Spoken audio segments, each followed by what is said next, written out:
Are you a leader, manager, entrepreneur, business owner, or knowledge worker? Are you leading people or wondering how to be a better leader in your own life and work? If you are, then you can be experimenting better. Welcome to The Experimental Leader, a podcast that takes a look at the ways leaders are experimenting in their own work. Hosted by Melanie Parish, we dive into real-life conversations about how people might be using a scientist's mindset and experimenting in their work. Shift your leadership into something that works better. Join us on The Experimental Leader today. Hi there. It's so great to be here live with you today. I am Melanie Parish, and it's just great to be going live and having the opportunity to be with you in real time. I've been thinking about my own leadership this week, and I've been thinking about how we're going along as leaders, business owners, and life happens. And something kind of knocks us out of our comfort zone, out of our routine. This week, I found out that one of my kids' coaches, we had gone to the U.S. this spring, and one of their coaches died. And earlier in the month, another friend had lost a grandchild to crib death. And these things take us out of our routine as leaders. And I've just been thinking about what the message is or what the thought is on leadership during these times. I know as a coach, when my knees get knocked out from under me, I'm still doing a role. I'm still doing a task. I'm still there for others. I'm still doing a lot of emotional work with them. And so I really have to double down on self-care. I take care of myself very carefully all the time. But in these times, it's even more important. And what I notice for myself is that I really need spaces. I really need time. I really need things to just slow down. I can't operate at the breakneck speed of my typical life. I'd be really curious to know what it is for you in these times that you're still a leader, you're still a parent, you're still, in charge of a team or a project lead on something, and something comes from out of nowhere. What do you think of for yourself in those times? How do you ground yourself? How do you keep yourself walking forward? And what's the pace of all of that for you? I want to stop there about my leadership, but I'm really excited about our guest today. Our guest today is Kevin Eikenberry, and he's a world-renowned leadership expert. He's a 2-time best-selling author. He's a speaker. He's a consultant. He's a trainer. He's a coach. He's a leader. He's a learner. He's a husband and father. And I am so excited to have Kevin on my show today. Welcome, Kevin. Well, thanks for having me, Melanie. I mean, it's like turnabout is fair play. You were on the Remarkable Leadership podcast, and now I'm on live with you, and I'm happy to be here. Well, it's so fun. And yes, we had a great time talking before, and it's always fun to get to ask questions. I always think it's really fun to learn about people on my show. I get to ask whatever I want. So, well, I would love to know right away. I'd love to know what you're up to in your work, your life right now. Well, we don't have that much time. I'll just say it this way, Melanie, that I'm honored to lead the team at the Kevin Eikenberry Group and the Remote Leadership Institute. And we do a tremendous amount of work every day to help leaders and teams around the world, especially now in the times of helping them do it all differently at a distance or remotely or virtually or hybridly or whatever word you want to use. And so we've been helping organizations do that for a long time. And we started the Remote Leadership Institute like 7 years ago, and I've been leading a hybrid team for over a decade. So, things for us are exceptionally good. We got a lot of exciting projects going on. And like I said, I'm happy to be with you today. Well, I'm so curious because I was thinking about talking with you today, and I was thinking, gosh, I don't think it's anyone's dream. I think a year and a half ago, people were excited to go and work from home. I think some people like it, but there's a lot of people who are really ready to return to whatever they view as normal. What are you seeing out there? Well, we're talking about human beings, so everyone's different. So we can certainly talk about some trends, but to say that everyone wants to come back or everyone wants to stay home, I think none of the generalities are accurate. I think that all of the research that I've read and all of the work that we've done, sort of right up into say last week, would say that there are far more people that want to spend at least some time at home, working from home, or working in a place other than an office than ever before, for lots of reasons. But I think, everyone wants to talk about the future of work, Melanie, as being about where we're going to be. But I think it's much more going to be less about where and more about when than anything else. And so there's so much of our language that's based around the place, right? It's the workplace. What we do at work, both of those things imply a location. And I think the reality is that most people want flexibility and choice in that matter. And for many, that means more time away from the office than in.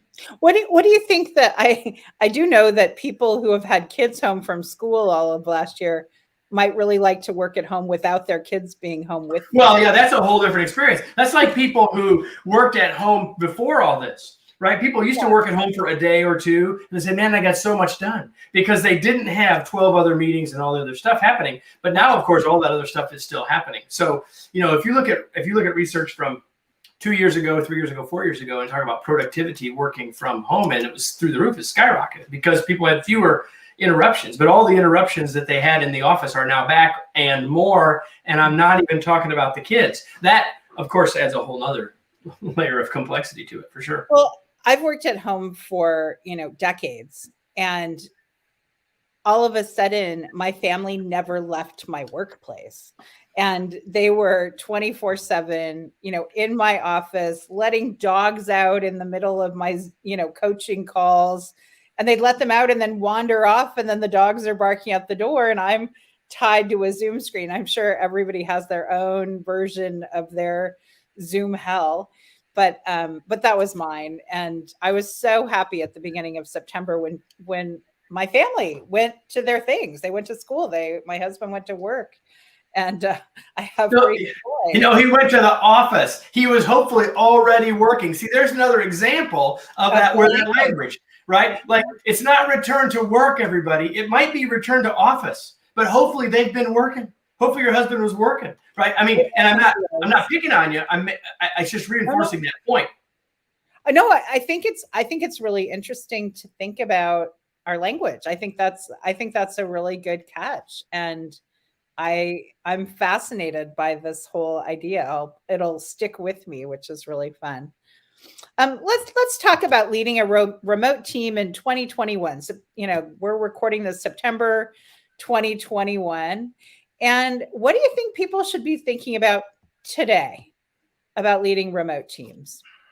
Well, if you're going to be doing it, like if that's what your future state looks like, or even if you're in a situation where you don't know what your future state is, but that's where you are today, I think the most important thing you need to remember is that it's leadership first, location second.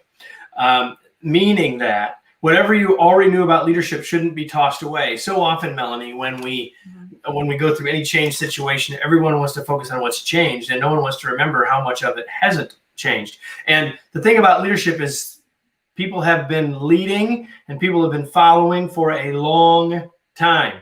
And so just because we're now doing it with Zoom and now we're doing it with Microsoft Teams, we're doing it with Slack, and we're doing it even more with email than before, doesn't mean that leadership is completely different. We need to remember what's the same and then focus on what's different. And what's different, I would say, number one, is that we have to be more intentional about everything, because some things we kind of got solved because we were around people, saw them, were reminded I needed to talk to Joe about that, et cetera, et cetera. So I would say, number one, leadership first, location second. And number two, be intentional about everything. And number three is that you don't have to have all the answers for this. Your team has been living through it with you. And so you don't necessarily need to know it all. You need to ask your team, what do we need to do? What do I need to do? How can we succeed as a team, as opposed to trying to come up with all the answers yourself? Yeah, I fully agree. This is not anytime you're in an unknown environment, which is all of innovation, really, adopting a voice as a leader that this is the path is probably just not the way that you should be leading, because you have one brain working on the problem instead of, the whole team of brains with so much more input on the ground. Yeah, there's some times when we don't need to bring everybody in. Like if there's smoke at the door, we need to know how we can get out of the building. Like we don't need to have a big old discussion and come to consensus about how to leave the burning building. But on the other hand, there's many times when we don't have to have all the answers. We don't have all the answers, and we'd be better off to engage or even hand off some of that to the rest of the team, for sure. So 2021, now people are coming back to an office, a location, partially, fully. What should you think of as a leader as that change is occurring? What needs to be in your mind? Well, as you said, we're talking in September of 2021. And so here's what I know. Some organizations have made that decision. Sounds like your husband's organization has done that. We're coming back to the office. Some organizations have made a decision, and it's either all in, all out, or something in between. Some organizations are on hold. They're pumping the brakes to wait to decide what they're going to do. And some haven't yet decided what they're going to do. But I would say this, regardless, Melanie, of where we are, the following is true: that there's not been another time certainly in my professional life, that's as momentous and important as this one is to the future of work. The only two that come close are the introduction of the PC into the workplace, and the widespread use of the internet, both at work and in the world. Both of those were sea changes to the nature of work, and the work itself. But neither of them happened as quickly as this one. And I think that too many people are trying to do exactly what you said, was how can we get back to what we had? And I would just take everybody back 2 years ago, because 2 years ago we couldn't spell COVID, right? We thought Corona was a beer. And so the reality is that 2 years ago, if I asked people in organizations how they were doing, they say, we got this problem, and this problem, and this problem, and this problem, and this problem. And the longer we go in this virtual world, the more we have a hankering for the good old days that says, man, it wasn't a great win. And the reality is it wasn't necessarily great then. And so the reality for us now is, if we try to go back, number one, we're going back to something that wasn't optimum, first of all. And second of all, we can't go back. And the reason we can't go back is because we've all been living for the last 18 months in a different reality, working in different ways at different times of the day. And so even if we want to go back, it'll never be the same. And I would challenge if that's even what we really wanted. So we truly are at this moment that matters. And we couldn't go back from the internet, right? But we probably didn't want to, right? Because it happened differently. So this is a very different sort of moment than any time, certainly in my professional life, in my lifetime. And so therefore, because, I'm older than many that are probably watching or listening in your lifetime or your working time. And so I think that the biggest message I would leave, Melanie, is that we absolutely need to recognize that this is a moment that matters, and not just try to scurry back, and not just try to get back, and not just try to reopen, but think about, what do we really want? What will really serve us in getting our work done and serve our team members and what they want and need as well. When we think about team members, and I love asking these kinds of questions to all of my guests, but I always like to talk a little bit about equity and diversity and those kinds of things. When we're in a time like this, you've been a senior leader for a long time, what do you try to remind yourself around equity, diversity, marginalization, privilege, those kinds of things in times like this? Well, that's something that I don't know. So first of all, I'm a white man, right? So let's just be clear about that. And the second thing I would say is I don't know in terms of the workplace. I'm not talking about society, but in terms of the workplace, I'm not sure where we work. I'll put it this way. I can only speak for me. And I think that the way that I need to remain grounded on all of those issues is to stay completely focused on, have an open ear and an open heart to my team. And so as long as I'm doing those things, then I think we're heading in the right direction. And as long as I've done my job as a leader to create a space of openness and psychological safety for people to tell me, Kevin, you're straying, Kevin, we're screwing up, what do you think about this? Then I think that we're going to head in the right direction. The one word in all of that list that you didn't mention is, I think, an incredibly important one, and that's inclusion. And we put all those words out, and usually inclusion gets included. I'm not saying that you didn't leave it out intentionally, you just didn't say it. But to me, that's the one that I focus on a lot, because inclusion means more than just what's in our program, what's in our course, but it's really about the way we really engage with everyone on our team, regardless of whatever kinds of generalizations you want to use. I think that's really interesting. I like the idea of the open heart as we grapple with all of these things. I'm quite aware of times like these where all the chips go up in the air and they start flying around. How people who are marginalized, the chips don't always fall down in the right ways for them. So I think that's sort of the heart of my question. What I would want to say about that is just that I think as we're looking at, the fruit basket turnover of the last year and a half, this change in the way that we work, I think having an eye, an ear, and just a view that the chips don't always fall as easily for people who are coping with some sort of lack of privilege. It makes it harder to shuffle in these times. Yes, and I always like to look at both sides of the coin. The other side of the coin that I would say is that this turning over of the fruit basket, if we were going to use that metaphor, has created all sorts of new opportunities for folks of all sorts, including the opportunity to potentially find a job in a place other than where you live. Yeah. Right. Including the fact for us as leaders to create a more diverse workplace by recruiting, selecting, and attracting people from parts of the country or world or from groups that might have been underrepresented in our organizations as well. So I think that falls to us as leaders as well, to take that upheaval as an opportunity to say, how can we strengthen our organizations through that moment as well? Oh, I really like that. I talked at the beginning about some of the self-care that I do. What do you do to take care of yourself as a leader? Well, I'm so glad that you started there, because, I've been saying to people for, approaching 2 years now, that self-care isn't selfish, because so often people are saying, hey, I need to take care of my team. I want to take care of my team.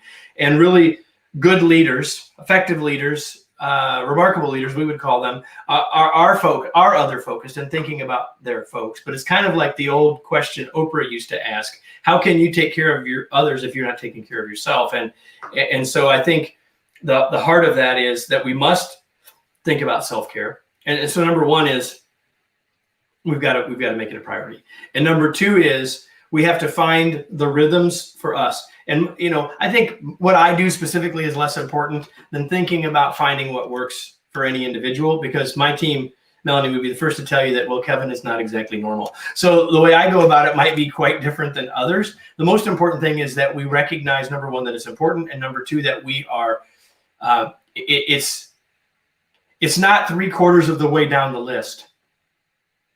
Right. Right. I learned whatever that is, whether that's a walk with the dog, whether that's a bike ride with your spouse, whether that's 30 minutes playing a game on your phone. I don't know what it is. I don't care what it is. What you need to do is find it, and it needs to be near the top of the list, not somewhere down the list. And if I get around to it, I'll do it. Well, you got to find a way to create a metric around it so that you're actually doing it, not just thinking about it, talking about it when I get around to it. I've realized recently, and especially in the last year and a half, that I have clients who don't know how to fill their own cup. It's they just don't know how. They don't know what to try. They don't.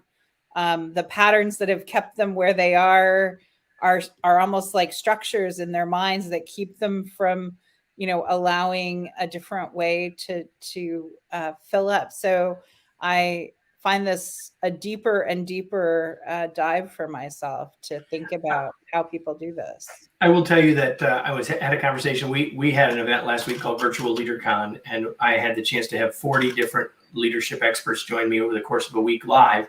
So I know about being in the seat you're in right now. And when Janice Chaka was with us, we talked about this, and her suggestion, it's a really, really good one, is everyone should build what she calls a recharge list. What are the things that recharge me? Whether that's things that take a minute, an hour, a day, a week, whatever. Like, you should have a recharge list. You should keep it close. And when you feel that need, you're looking at the list and saying, that's what I'm going to go do. 5 minutes, 10 minutes, whatever it is. Whether it's 5 minutes of deep breathing, whether it's exercise, whether it's reading a novel, whatever it is. Like, we've got to do that. I'm behind, but I'm watching Ted Lasso with my family. And I know there's like one or two we haven't seen yet to catch up before they get to the end of the season. And in the episode last night that we watched, one of the characters really loves her significant other, but they're now working together. They're actually going to an office space, but they're working together. And she feels like she has no space. And when he finally figures it out, he runs her a bath and says, "You will not hear or see from me in 3 hours." And there was this moment of, we all need to figure out what it is that recharges us. What is it that creates us space? Now, I don't want 3 hours in a tub, no, but that person does. And we need to know what it is for us, and we need to know what it is for those around us, including our teams, and then giving that and helping them and supporting them in that as well. Mm-hmm. Yeah, I think a lot about development. Like, how do we develop our teams? Like, how do we skill them up? How do we help them progress in their careers? I think about these things all the time, but I love the idea that part of that development is also in that recharge list. Helping them develop the recharge list is a really lovely thought.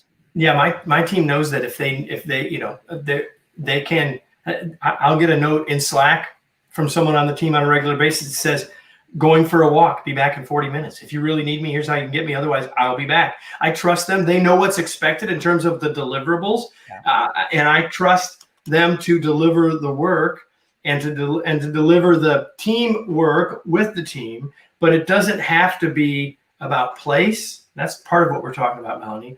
But it doesn't always have to be about time either. We no longer have to always be driven by synchronous work, synchronous communication. And I think the more that we as leaders let go of some of those needs, the better off we'll all be too. Well, and also, I think one of the other things I'd love to see us let go of is the idea that tactical task work is the only throughput or output. Thinking also counts. Like vision, thinking, taking time to do that is also work. It is 100% work. In fact, it may be the most important work. Yeah. And here's the thing. So let's take that for just a second. There's some work that, let's call it the soft work, is when we might need to be collaborating, when we might decide that we want people in the office a couple of days a week. We want people to do some kinds. So here's what we need to do. If we're going to go to a hybrid model, we need to make sure that we're being careful and intentional about what work we do when. Because that thinking work in many cases might be better off when I'm not with 12 other people in the cubicle farm. Mm-hmm. But that collaboration work might be better served, although I believe we can collaborate when we're not in the same physical proximity. But the reality is that might be better served in those times. And so one of the opportunities for us as leaders moving forward is a total shift. The way we think about it is, when will we do which work with which people? Yeah. Yeah, I love that. Where can people find you, Kevin? We're everywhere. People, probably based on the conversation today, Melanie, people can find us at the best place probably is remoteleadershipinstitute.com. You can take a look and get a free chapter of the latest book, The Long Distance Teammate, by going to longdistanceteammate.com. Or if you can spell my name, Kevin Eikenberry, and you can find me, there it is right there. You can find me on LinkedIn. We'd love to have you just connect with me on LinkedIn as well. Lots of resources there on a daily basis. Oh, that's fantastic. Again, it's been such a great conversation. I've really enjoyed being here with you today. Thank you so much for being on the Experimental Leader podcast. It's my pleasure. Thanks for having me. Well, that was just so much fun to get to talk to Kevin. And I really want to double down on this idea of this wellness list, this idea that you can have a recharge list, a way that you think about your own self-care, your own recharging, and it's a perfect place for experimenting. You can experiment with this list and you can think about what your criteria are. Do you feel refreshed? Do you feel invigorated? Do you feel excited? Do you feel rested? So you can really put some criteria and then you can try things. And some things, so for me personally, I don't meditate. I've tried meditating. It doesn't recharge me. It makes me nervous. I hate it. But to swim for an hour and a half, I get the benefits of what is meditation. My brain is clear. I count 1, 2, 3, 4 strokes. I count laps. I count, and that recharges me.